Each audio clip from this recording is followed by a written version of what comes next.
inflammatory events, the possibility of violence exists. I mean, I acknowledge that possibility. I don't like it. I don't condone it. But I acknowledge that the potential exists. If you're at a ball game and someone begins to disrupt, if they try to run out on the court, they're going to be removed. And if they resist the movement, they're going to be forcibly removed. I've covered politics for, more than 15 years. Going to campaign events, Republican events, Democratic events, different candidates. I don't know if I remember consistently, this sort of tension and violence showing up. That riot 1968 in Chicago. 60, that's a long time ago. I guess. Yeah, but, that was political. That wasn't necessarily black-white issue. That was political. We have canceled events. What is this speaking to you? The fact that this anger is sort of surrounding this candidate and this is happening. I don't know. I think the media is driving it. I really do. I think the media is driving it. Chicago was almost a perfect storm. This is the canceled rally recently. Yeah, you had the pro-Trump crowd there. You got the anti-Trump crowd there. Hostility is in the air. The Trump camps senses the hostility in the air and say, you know what? We're going to have some problems tonight and call this rally off. Couldn't he do more to calm this down? He did. He canceled the event. He said, listen, we're not going to have the event tonight. Go in peace. But saying, this is politics. This is not about violence. Don't attack people. But I think all the candidates could do that. You know what I haven't heard? Because, you're having, Mr. Trump is blaming supporters of other candidates. You hear the other candidates saying, no, it's not. Why won't Bernie Sanders, Hillary Clinton, Ted Cruz, Marco Rubio, John Kasich, why don't they say, if they said, listen, if you're a supporter of mine, please do me a favor. If you really support me, do not go to the Trump rallies trying to disrupt.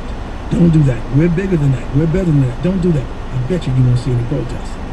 That is Cleveland pastor Darrell Scott. Now let's listen to Fernand Amandi here in Florida. He's in Miami. He's with the polling firm Ben Dixon and Amandi. He has worked for Hillary Clinton in the past, we should disclose, but no presidential candidate now. Good morning, sir. Good morning, Steve. So we've heard of polls saying that Trump voters are disproportionately people who are lower on the economic and education scale, but we also heard that affluent voter here in Tampa earlier in the program. Has Trump's support broadened at all? Well, it remains to be seen. What certainly he's been able to do is kind of defy expectations, Steve, and raise the sense that in the Republican electorate, a lot of folks thought he was only going to be able to top out at 30-35% of the vote. We now see that margin increasing into the high 40s, high 50s. Whether or not he can break that Republican bubble of support that he has into independents and even Democrats, I think is the big question going in now to the general election, as it looks like he's poised to be the Republican nominee.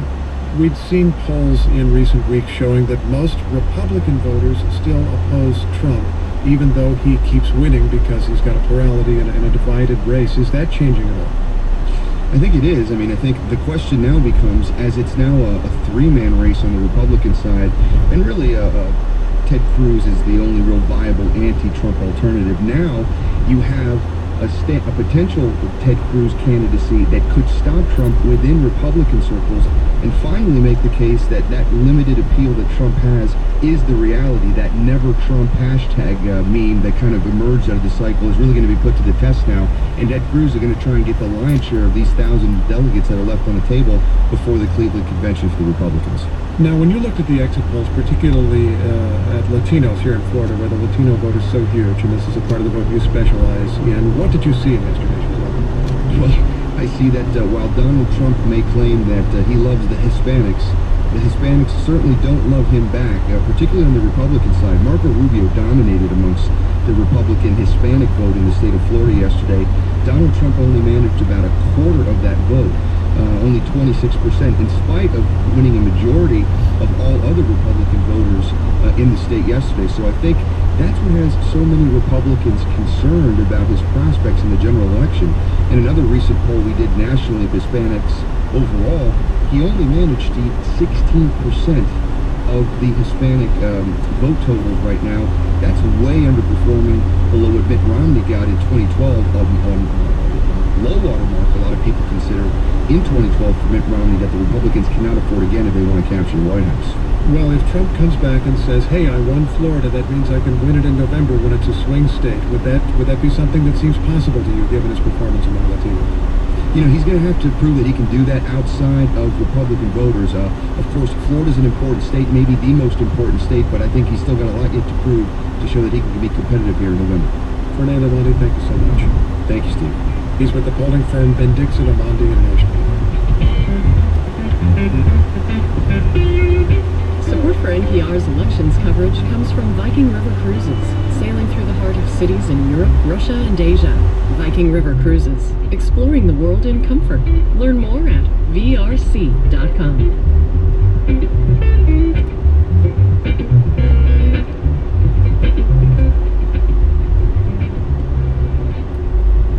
You're listening to Morning Edition on WNYC. Millions of people have strapped fitness monitors to their wrists, but many of those people give up within the first 6 months. Find out whether quantifying our health data actually makes us healthier.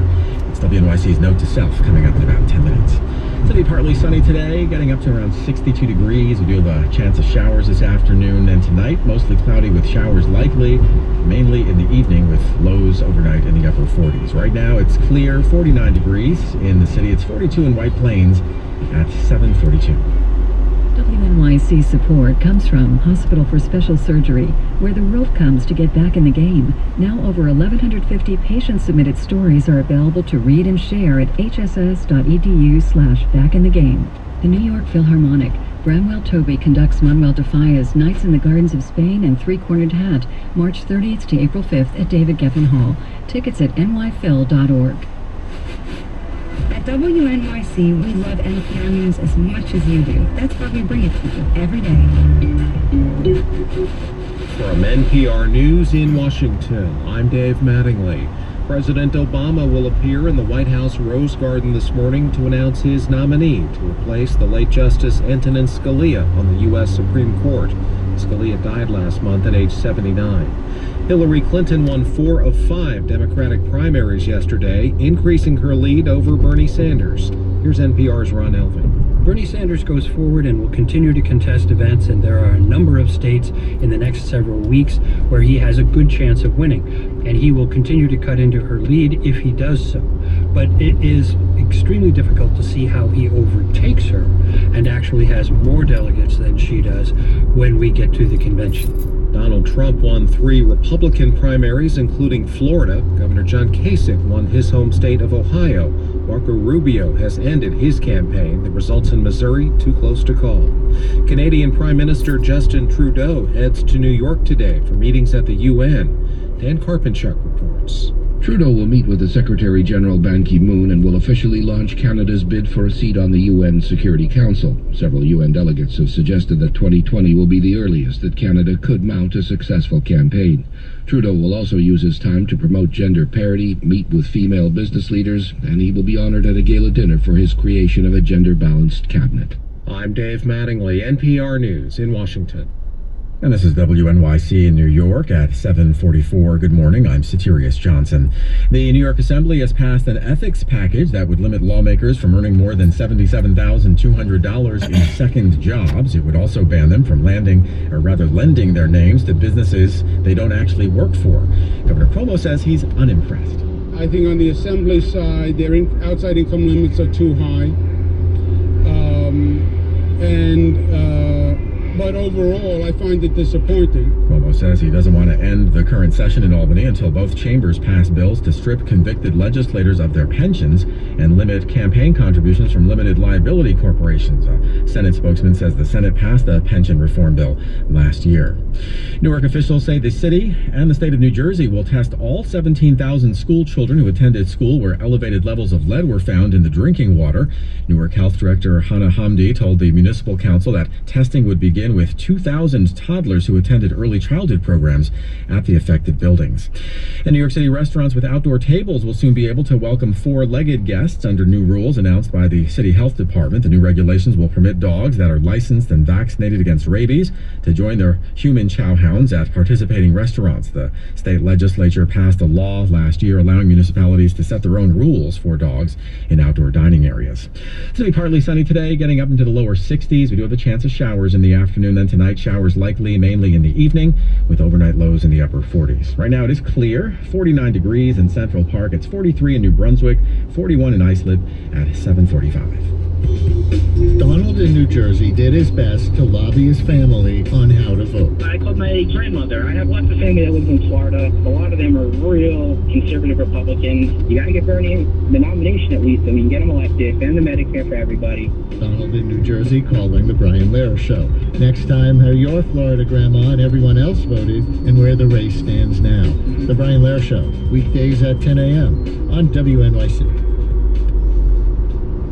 You're listening to Morning Edition on WNYC. While Hillary Clinton decisively won Florida, North Carolina, and most significantly Ohio last night, she edged Bernie Sanders in Illinois and Missouri. It's still too close to call. The results suggest anxious Democrats coalescing to defeat Donald Trump. But even so, Sanders and his supporters are vowing to press on to the next big prize of the race, New York. WNYC's Andrea Bernstein joins us now to discuss the results. Good morning, Andrea. Hey, Satirius. So you were just in Ohio. After Michigan, the race was supposed to be a lot tighter on the Democratic side, but it wasn't. What happened? Almost since the moment I arrived in Ohio, Democratic voters were expressing extreme anxiety about the violence at the Trump rallies, about what was happening, and at the same time, the growing indications that Trump will be the Republican nominee. I heard that from voters, and it was backed up in exit polls last night, which showed that Democrats in all 5 of the states said that Clinton would do better against Trump. She did least well in Missouri, and that was with 58% of the people who said that, and it went all the way up to 74% in Florida. I also began to hear in Ohio a concern from moderate voters who said they weren't down with socialism. That's what they told me. And they are worried about Sanders' proposals for health care and free college and that it would raise taxes too much. So either Clinton's message is sinking in or Ohio is just more concerned about that than some of the other states. So is the Sanders campaign effectively over? Not at all.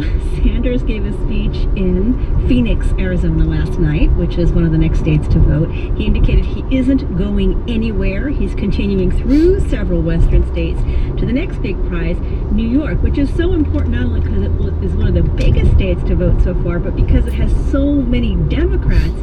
It has 291 delegates, so that's a lot. Sanders supporters told me last night, look, they would have rather won more states, that Ohio was particularly painful, but they think that they can do well in some states like Idaho, Utah, and Washington, and rack up some wins before New York.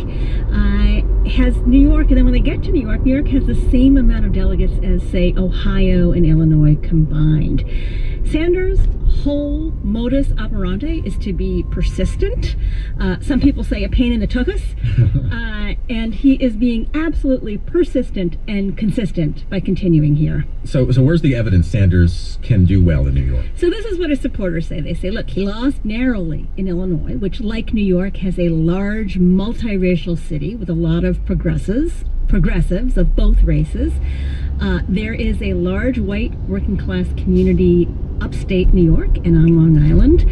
The Working Families Party, which is a big Sanders supporter, identifies what it calls the Zephyr Teachout vote. You remember that she had a primary against Governor Cuomo running on an anti-corruption platform like Sanders.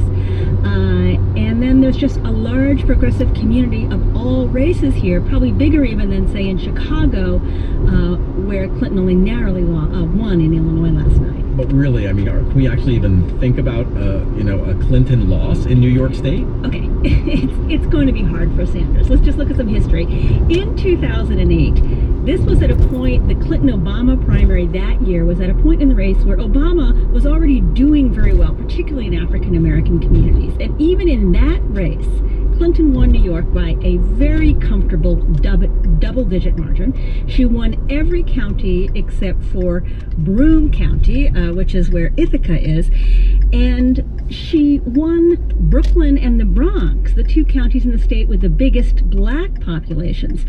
She was a popular senator here. People do like her in the rural areas. And on top of that, she's been doing consistently well with Latinos this year. So it's all mounts up to a steep climb for Bernie. But even the Clinton people are not taking this for granted. I spoke to the vice chair of the New York Democratic Party last night, and she says they want a huge win because, like Clinton, Trump is also from New York.